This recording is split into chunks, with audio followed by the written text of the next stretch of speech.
England, the land of ancient bloodlines and royal dynasties, was once a beacon of stability in medieval Europe, but beneath the surface of this mighty kingdom, a storm was brewing. A storm that would erupt into one of the most infamous conflicts in English history: the Wars of the Roses. The roots of this bitter conflict stretch back generations to the very heart of the Plantagenet dynasty.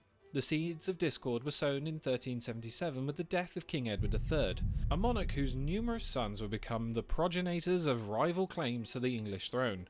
Among them were the houses of Lancaster and York, two branches of the same royal family, whose rivalry would plunge England into this decades-long civil war. Under the rule of Henry V, the Lancastrian branch of the Plantagenets enjoyed a period of stability and glory.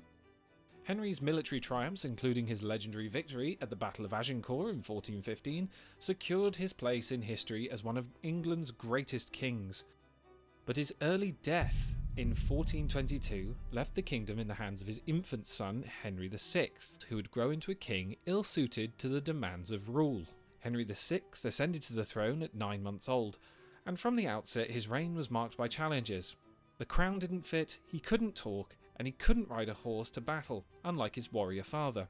Henry was gentle and pious, but also prone to bouts of mental instability.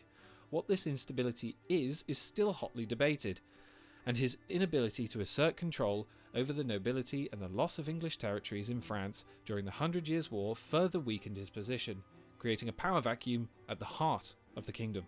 With the king's authority in question, England's great nobles began to vie for influence, and none were more ambitious than Richard Plantagenet, the Duke of York. A direct descendant of Edward III, Richard harboured his own aspirations for the throne, and his discontent with the Lancastrian court only grew as England's fortunes declined.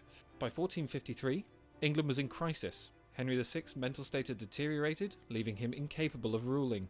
Richard Plantagenet, once a loyal servant to the crown, was appointed the Lord Protector, an astonishing rise for a man who, only 2 years earlier, had taken up arms against the king in a failed attempt to remove Edmund Beaufort, the Duke of Somerset, from his position of command. But as Richard consolidated his power, an unexpected development complicated matters. Henry's wife, Margaret of Anjou, announced she was pregnant, and in 1453 she gave birth to a son, Edward of Westminster, shoring up the Lancastrian line of succession. Margaret, fiercely protective of her son's rights, became the driving force behind the Lancastrian force. In 1455, Henry VI had recovered enough to resume his rule. Influenced by his court, and particularly by the very man that Richard sought to oust, Edmund Beaufort, the Duke of Somerset, this return to power came at the cost of Richard, who was once again sidelined